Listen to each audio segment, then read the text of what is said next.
Hello, Penny Mansell here, and I've got some books I'm going to show you about diversity today. The first one is Oh No, Gotta Go! And this is a super cute book, meant for ages probably 3 to 7 in that early childhood bracket.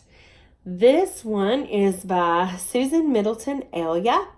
And this is a really cute book. We were introduced to this by Imagination Library. And if you're not familiar with Imagination Library, they can come into your community and provide books for ages birth through 5 to help get books in the hands of those children for kindergarten readiness. But this is a super cute one. This one is about a friend who, like so many kids, hop in the car and then realize, oh my goodness, I've got a potty. What am I going to do? But this friend speaks English and Spanish throughout the story, and it makes it really cute and really easy, especially to follow along. The words in this book are rhyming, so it makes it easy to figure out what the Spanish words are. For instance, this page. Go down 2 blocks past the Little Red School, then look for the restaurant, the blue one, Azul. So this book goes through talking about the different places in her town, and then about the line that she has to stand in when she potties and the things she orders when she eats.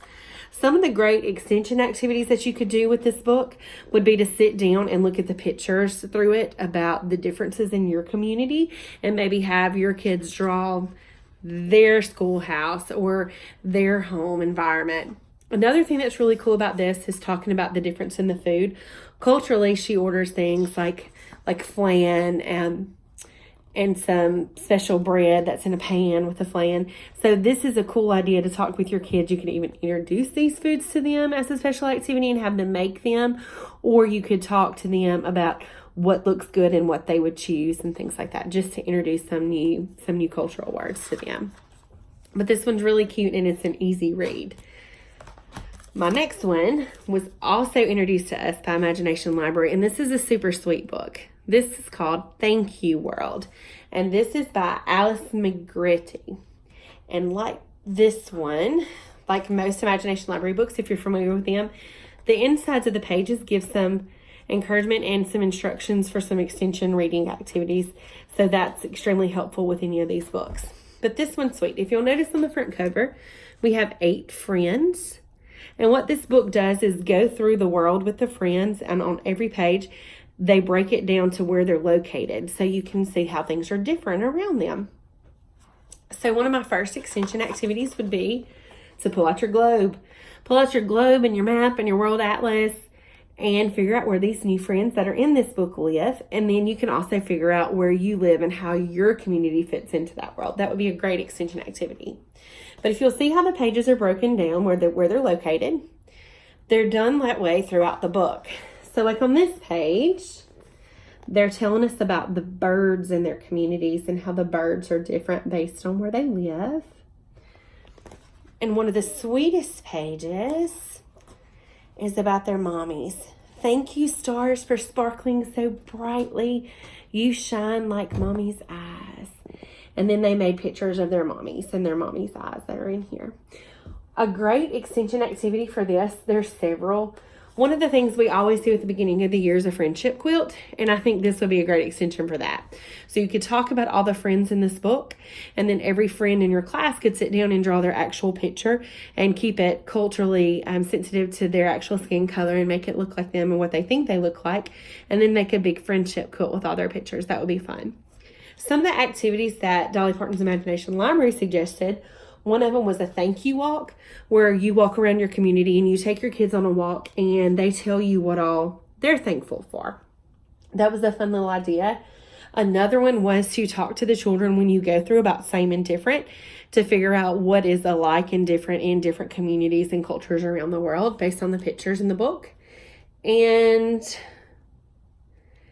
there's lots of different things just based on the pictures that you could do and include.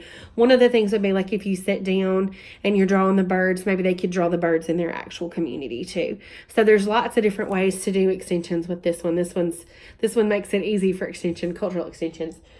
We use this book when we introduce and start introducing cultures around the world right before we do Christmas around the world. So this is a great little way to start off with that. The next one is more sensitive to true classroom special needs diversity. This one's a sweet one. We were introduced to this through USCM's Early Childhood Institute. They have a special needs center there, and they come in and did some coaching and brought us this book, and it's great. It's called We Can Do It, and what this book focuses on is all these kids and the things they can do, and it does not focus a lick on what they can't, so it's great for that.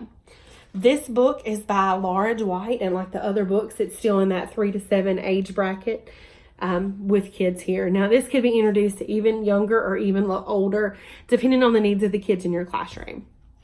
The best part about this book to me is that it is realistic, as you can see from the pictures.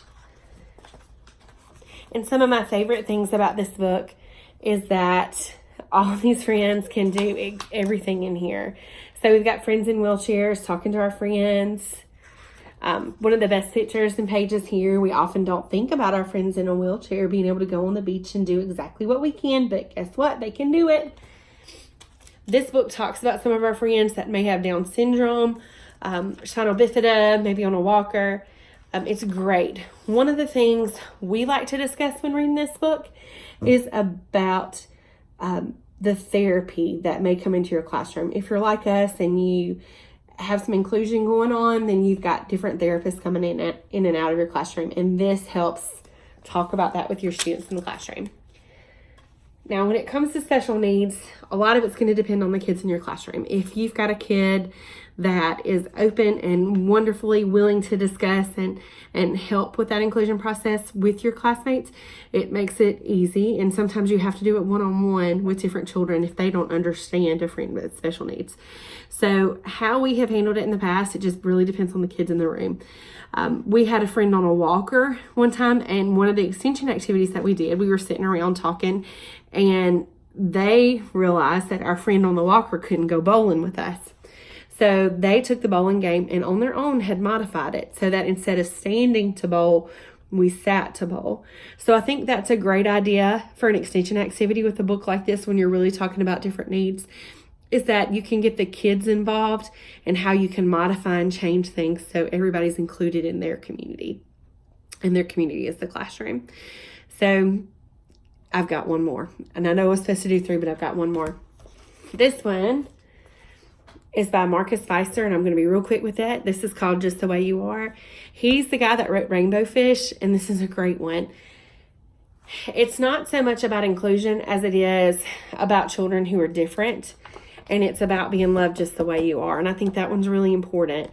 It talks about all these animals wanting to go to the party, and every animal says, well, if I just look like this, and I had a toucan beak on the lion, or I had an elephant snout, or I had a tail like the lizard, everybody would like me. And every animal every time says, no, we like you just the way you are. So they all say they're not going to the party because they don't look right and they just won't fit in. But in the end, everybody goes to the party and they talk about how proud they felt because all their friends wanted to be like them and how nice it was to feel included. I know I was supposed to do 3, but this one is super, super fun to me because it's a great way to talk to their kids in your classroom about everybody's needs and everybody's important. Some great extension activities with this, just to continue the conversation of talking about how we're all important. When we do this, it's usually around the time of Martin Luther King and diversity.